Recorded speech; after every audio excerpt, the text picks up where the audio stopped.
Puerto Rico में एक जगह का नाम है एरिसीबो, जहां 1974 में दुनिया के सबसे शक्तिशाली रेडियो टेलीस्कोप से एक रेडियो मैसेज स्पेस में भेजा गया। अब ये मैसेज था बाइनरी कोड में, जो कि M13 स्टार क्लस्टर की तरफ भेजा गया था, जिसे वहां पहुंचने में लगभग 25,000 साल का समय लगने वाला था। तो वैज्ञानिकों की टीम को कोई टेंशन नहीं थी कि कभी कोई रिप्लाई आएगा, मतलब उनके जीवन काल में तो ना आने वाला था। और वो मस्ती मजाक में जाम छलकाते हुए एक दूसरे से कह रहे थे, लो जी हमने सत्यानाश के बीज बो दिए हैं, जिन्हें काटने की जिम्मेदारी आने वाली जनरेशन की है। और वो सही थे, क्योंकि सन 2001 में उनके द्वारा छोड़े गए मैसेज का रिप्लाई आया, और बड़े जोरदार तरीके से आया, जिसे दुनिया आज के समय एरिसीबो मैसेज के नाम से जानती है। अब इस मैसेज से जुड़े हुए कुछ फैक्ट्स क्लियर कर लेते हैं, उसके बाद आगे की कहानी बताता हूँ कि हुआ क्या। क्योंकि इस मैसेज के आने के बाद जिन नौटंकियों का सिलसिला चला वो आज तक जारी है। ये मैसेज लिखा था फ्रैंक ड्रेक और कार्ल सैगन ने, जिसका उद्देश्य था एक्स्ट्रा टेरेस्ट्रियल इंटेलिजेंट लाइफ को ये बताना, यानी एलियंस को ये बताना कि भैया हम लोग धरती पे बड़ी तरक्की कर चुके हैं, तो अगर तुम्हारा मूड हो तो एक दो विजिट कर लो यहाँ पर। और जिस समय ये काम किया गया था भाई साहब, वैज्ञानिकों की इतनी छीछाली दर हुई थी, मतलब दुनिया ने बहुत भर भर के कोसा था कि क्या ऊट पटांग काम कर दिया। अब ये काम तो कर चुके थे, तो इसके बाद वही हुआ जिसका सब लोगों को डर था। 2001 इंग्लैंड हैम्पशायर, ये वो समय और जगह थी जहाँ एक क्रॉप सर्कल मिलता है, और ये उसी सवाल का जवाब था जो वैज्ञानिकों ने एरिसीबो मैसेज में पूछा था। अब इससे पहले कि मैं आपको एलियंस के द्वारा इंसानों के लिए छोड़े गए संदेश के बारे में बताऊं, जरा क्रॉप सर्कल का इतिहास जान लेते हैं। तो भैया खेत खलिहानों में ये अजीब तरह की चित्रकारी 1678 से ही मिल रही है, और उस जमाने में लोग इन्हें दुष्ट आत्माओं का श्राप मानते थे।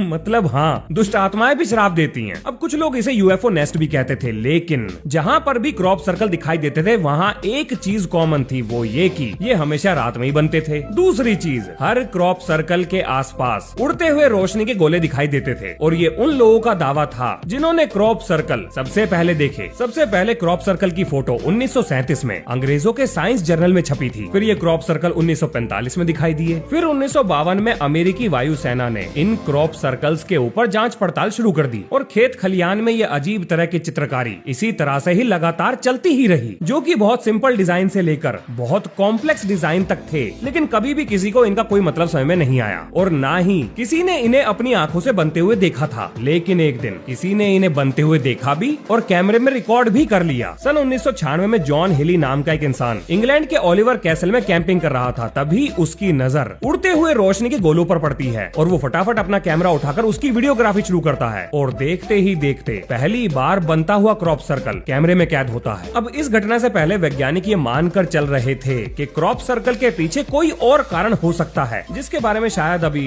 ना समझ में आ रहा हो, पर फ्यूचर में आ जाए। पर किसी को भी ये उम्मीद नहीं थी कि ये यूएफओ से जुड़ जाएगा। अब क्योंकि ये चीज यूएफओ से जुड़ गई थी, तो अब समस्या थी ये कि आखिर इनके मैसेज को समझा कैसे जाए, क्योंकि ऐसा तो होगा नहीं कि बस एलियन उठे, मुंह उठा के आए और चित्रकारी करके चल दिए। जरूर इन अजीब चित्रों के पीछे कोई ना कोई मैसेज तो जरूर होगा। अरे हाँ, मैसेज से याद आया, आपको याद है वीडियो की शुरुआत में मैंने आपको बताया था कि कैसे एरिसीबो के साइंटिस्ट ने एक बाइनरी मैसेज स्पेस में छोड़ा था। लेकिन आखिर उन्होंने अपने मैसेज में ऐसा लिखा क्या था, आइए बताता हूँ। क्योंकि इस मैसेज के बाद जो एलियंस का रिप्लाई आया वो उसी भाषा में था जिस भाषा में ये मैसेज भेजा गया था, यानी बाइनरी कोड में। सबसे ऊपर 1 से लेकर 10 तक नंबर लिखे गए, मतलब लेफ्ट टू राइट में, और उसके नीचे कार्बन, हाइड्रोजन, नाइट्रोजन, ऑक्सीजन और फॉस्फोरस का एटॉमिक नंबर लिखा गया, क्योंकि हमारा जो डीएनए है वो इन्हीं चीजों से मिलकर बना है। और इसका रंग रखा गया पर्पल, और क्योंकि कार्बन का इस्तेमाल सबसे ज्यादा होता है इसलिए उसे टॉप पे रखा गया। इसके बाद ग्रीन कलर में न्यूक्लियोटाइड ऑफ डीएनए को बनाने वाले केमिकल कंपाउंड का फॉर्मूला लिखा गया, और इसके बाद डीएनए का डबल हेलिक्स स्ट्रक्चर भी बनाया गया। देखो, अगर बायो की कोई टर्मिनोलॉजी में गलत बोल देता हूँ तो उसको भूल चूक समझ के माफ कर देना, क्योंकि बायो में थोड़ा सा अपना हाथ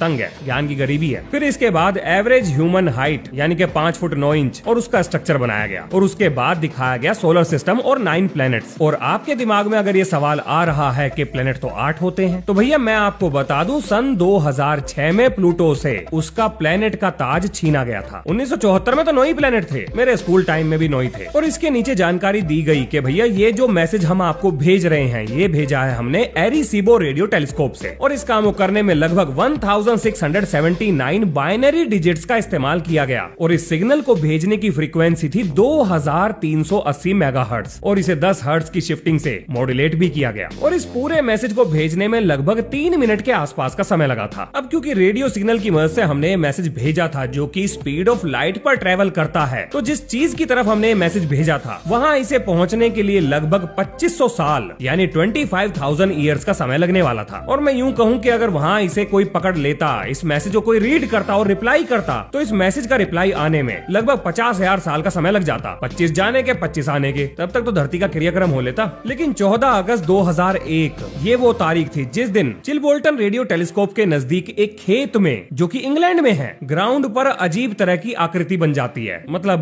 क्रॉप सर्कल, जो कि बाकी क्रॉप सर्कल से बिल्कुल अलग था। क्योंकि जमीन से देखने पर ऐसा लग रहा था जैसे कोई गेहूं के खेत में लुटलुटी कर गया हो, जैसे कोई आवारा जानवर खेत में घुस गया हो और उसका जहां मन करा वो लेट गया। तो ऊबड़ खाबड़ ऊंची नीची आकृतियां बन गई। लेकिन जैसे ही ये क्रॉप सर्कल हेलीकॉप्टर से ऑब्जर्व किया गया, सबके होश उड़ गए। पहली बार देखने को मिला एक चेहरा, एक एलियन चेहरा, जो कि 3 दिन बाद गायब हो गया। और उसके बाद हमें मिला एरिसीबो आंसर, यानी कि 1974 में जो जानकारी हमने एलियंस की तरफ छोड़ी थी उसका जवाब आ चुका था, वो भी उसी भाषा में जो हम समझ सकते थे, यानी बाइनरी डिजिट्स। अब जैसे हमारे मैसेज में हमने अपना मेन एलिमेंट कार्बन बताया था, उन्होंने अपना मेन एलिमेंट सिलिकॉन बताया और डीएनए का स्ट्रक्चर भी बदल दिया। जो ह्यूमनली फिगर उन्होंने बनाई थी उसका सर काफी बड़ा था और इसके अलावा बाकी और चीजें लिखी थी जिनके बारे में ढंग से अंदाजा नहीं लग पाया, पर ये उसी मैसेज से मिलती जुलती थी जो हमने भेजा था। आपको क्या लगता है, जितनी भी पिक्चर्स आप एलियंस की देखते हो, इंटरनेट पर देखते हो, आखिर ये चेहरा कहां से आया? सबका चेहरा एक जैसा क्यों है? अगर नहीं पता तो अब पता लगने वाला है, क्योंकि एरिसीबो आंसर के 1 साल बाद एक और मैसेज मिलता है जिसमें चेहरा बिल्कुल साफ साफ बना हुआ था और एक और मैसेज लिखा था। अब जिनको नहीं पता उन्हें मैं बता दूं कि इलेक्ट्रॉनिक कम्युनिकेशन को डिकोड करने के लिए एस्की का इस्तेमाल किया जाता है। मतलब अमेरिका वाले तो इसी टेक्नोलॉजी का इस्तेमाल करते थे। इससे जुड़ी हुई इन्फॉर्मेशन आपकी स्क्रीन पे इस टाइम में दिखा रहा हूँ और इस इन्फॉर्मेशन का लिंक भी मिल जाएगा। तो किसी को इसके बारे में और जानना हो तो वो उस लिंक पर जाकर पढ़ सकता है। अब जरा ये मैसेज सुन लो।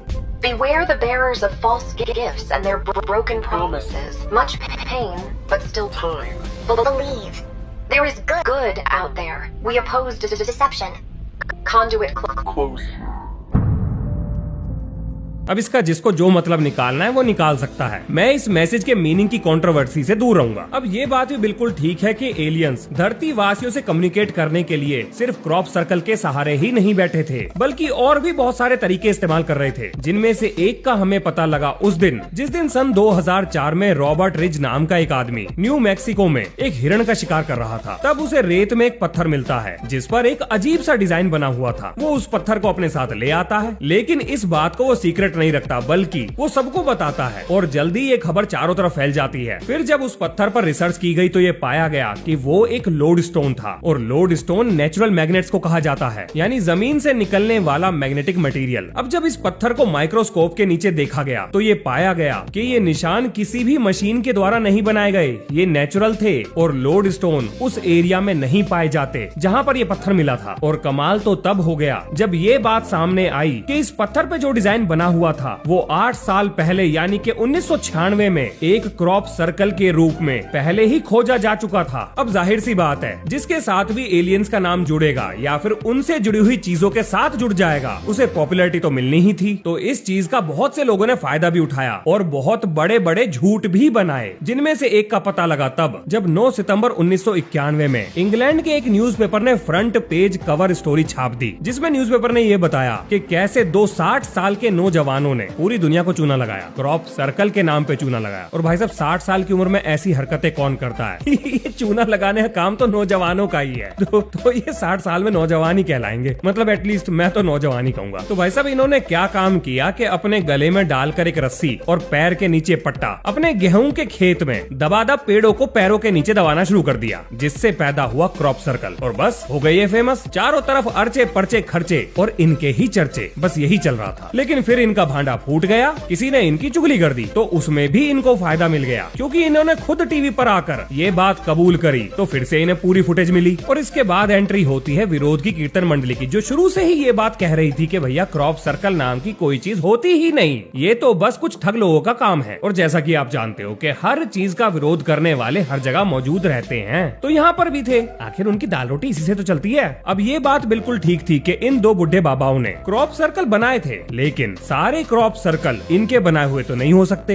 लेकिन इस बात को साबित कैसे करें कि कौन सा क्रॉप सर्कल नेचुरल है और कौन सा क्रॉप सर्कल बनाया गया है? क्या इसको साइंटिफिक तरीके से साबित किया जा सकता है? बिल्कुल किया जा सकता है और किया भी गया है। तो क्या ऐसा कोई क्रॉप सर्कल मिला है जिसे इंसानों ने ना बनाया हो? बिल्कुल मिला है। देखिए, जो क्रॉप सर्कल इंसानों ने बनाए हैं उसके निशान प्लांट्स पर बड़ी आसानी से मिल जाते थे। वो एक साइड से बैंड थे, उन गिरे हुए पौधों का रंग भी बदल जाता था और इस बनाए हुए क्रॉप सर्कल में कोई भी फिक्स पैटर्न नहीं था, मतलब पेड़ टेढ़े मेढ़े तरीके से जमीन पर पड़े थे। लेकिन कुछ क्रॉप सर्कल ऐसे भी थे जिनकी लेयर्स बिल्कुल पानी की तरह बिछाई गई थी, उन पर कोई निशान नहीं था और पेड़ों के गिरने के बाद वो लगातार ग्रो भी करते रहे और कुछ समय बाद खड़े भी हो गए। अब इन क्रॉप सर्कल्स को ये मानना कि ये इंसानों ने बनाए हैं ये साबित नहीं हो पाया था, पर इस बात को लेकर वैज्ञानिक इतने श्योर कैसे थे? क्योंकि उन्होंने खुद क्रॉप सर्कल बनाने की कोशिश की और उन्होंने ये पाया कि वो नॉन डिस्ट्रक्टिव तरीके से क्रॉप सर्कल को बना ही नहीं सकते। फिर एक दिन उन्हें पके हुए गेहूं के खेत में एक क्रॉप सर्कल मिला और जैसा कि आप जानते हो, जब गेहूं पककर सुनहरा हो जाता है तो उसकी बाल अपने वजन से टेढ़ी हो जाती है, लेकिन उस क्रॉप सर्कल में जो पेड़ जमीन पर लेट गए थे उनकी बाल टेढ़ी नहीं थी, पकने के बाद भी टेढ़ी नहीं थी। ऐसा कैसे हो सकता है? बिल्कुल हो सकता है, रेडिएशन ऐसा कर सकता है। पर खेत में रेडिएशन कहां से आएगा, यही तो पता करना है। देखिए, गेहूं के पेड़ का तना एपिकल नोड से सेपरेट होता है और 1990 के बायोफिजिसिस्ट विलियम लेवेनगुड ने क्रॉप सर्कल से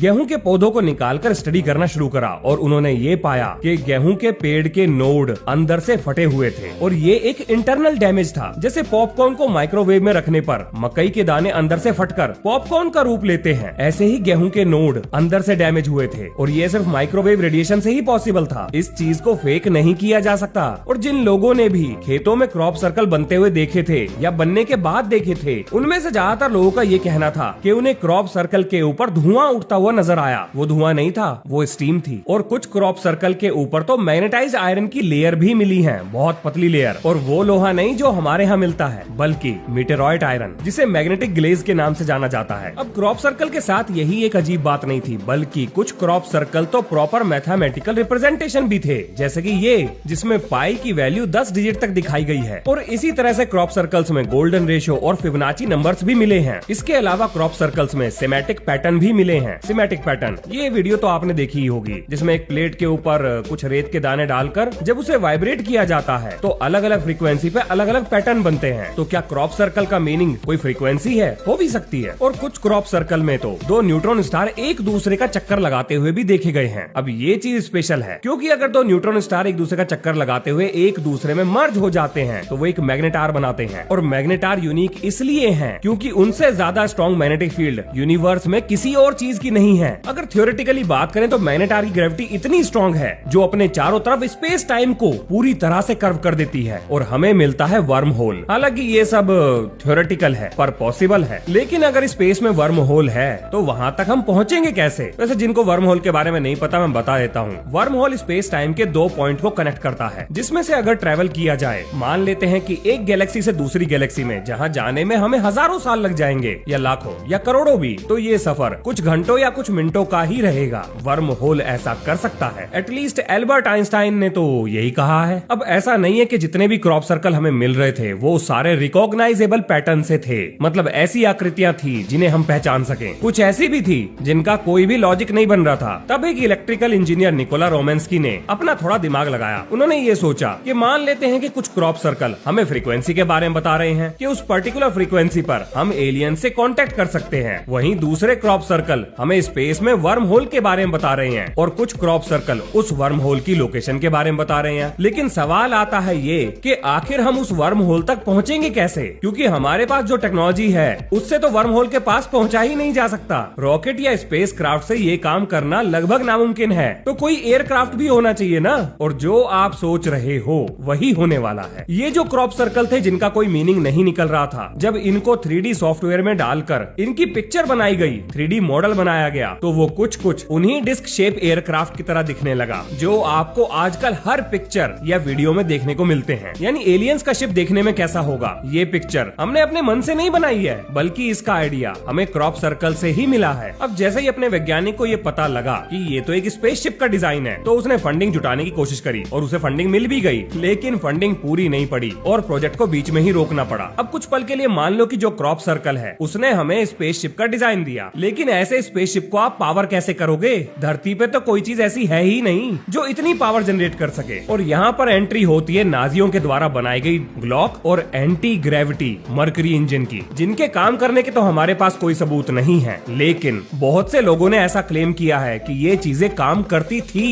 अब यहाँ पर बॉब लजार का जिक्र करना भी जरूरी है, क्योंकि ये वो वैज्ञानिक थे जो एरिया 51 में एलिमेंट 115 के ऊपर रिसर्च कर रहे थे। उनका ये कहना था कि एलियन शिप को एलिमेंट 115 से पावर दी जा सकती है, लेकिन 90s 80s में तो एलिमेंट 115 नाम की कोई चीज ही नहीं थी। लेकिन सन 2003 में एलिमेंट 115 मिल गया और बहुत से वैज्ञानिकों का ये मानना है कि एलियन शिप्स एलिमेंट 115 के सिलेंडर्स को बहुत तेजी से घुमाकर एंटी ग्रेविटी पैदा करती हैं, जैसा मरकरी इंजन के लिए कहा जाता था, और कुछ लोग तो आज भी कहते हैं। तो कुल मिलाकर आखिर वैज्ञानिक किस नतीजे पर पहुंचे कि भैया क्रॉप सर्कल का क्या तो कारण है और उनसे कौन कौन सी जानकारी हमें मिल रही है। तो देखिए, ये जानकारी सरकारों ने पब्लिक डोमेन में कभी भी नहीं आने दी। मतलब आज भी सरकारों की तरफ से क्रॉप सर्कल एक मिस्ट्री है। वो कैसे बनते हैं, क्यों बनते हैं, कब बनते हैं, इसकी जानकारी पब्लिक डोमेन में गवर्नमेंट की तरफ से नहीं दी गई है। अगर उन्हें पता है तो, और अगर पता ही नहीं है तो कोई बात ही नहीं है। इसके अलावा अगर उन्होंने क्रॉप सर्कल की मिस्ट्री को डिकोड कर भी लिया है तो भी सरकारें, आप जैसा कि जानते हो, बहुत सारे सीक्रेट प्रोजेक्ट चलाती हैं जिनकी जानकारी वो बाहर नहीं आने देंगी। तो फिलहाल के लिए क्रॉप सर्कल एक मिस्ट्री बना हुआ है जिसके ऊपर सरकारें बोलने से बच रही हैं। अब बहुत से लोग ये सवाल भी पूछते हैं कि आखिर ये सारी अजीब चीजें विदेशों में ही क्यों होती हैं। अब ये सवाल कुछ ऐसा है जैसे कि अमेरिका सबसे अमीर क्यों है, अमेरिका की मिलिट्री सबसे स्ट्रॉन्ग क्यों है। तो मेरी सलाह है कि आप थोड़ा सा इतिहास पढ़ें, आपको पता लग जाएगा कि अमेरिका के पास पैसा और मिलिट्री पावर कैसे आई। दूसरी चीज, हमारा देश जिस समय गुलामी में था तो यहाँ पर इतनी ज्यादा साइंटिफिक डेवलपमेंट नहीं हो रही थी, और जब आप साइंस पर काम ही नहीं करोगे, रिसर्च ही नहीं करोगे, तो आपको चीजें कहाँ से मिलेंगी। और जिस समय हम गुलाम थे उस समय अमेरिका यूएफओ ढूंढ रहा था। बिना खोजे कोई चीज नहीं मिलती।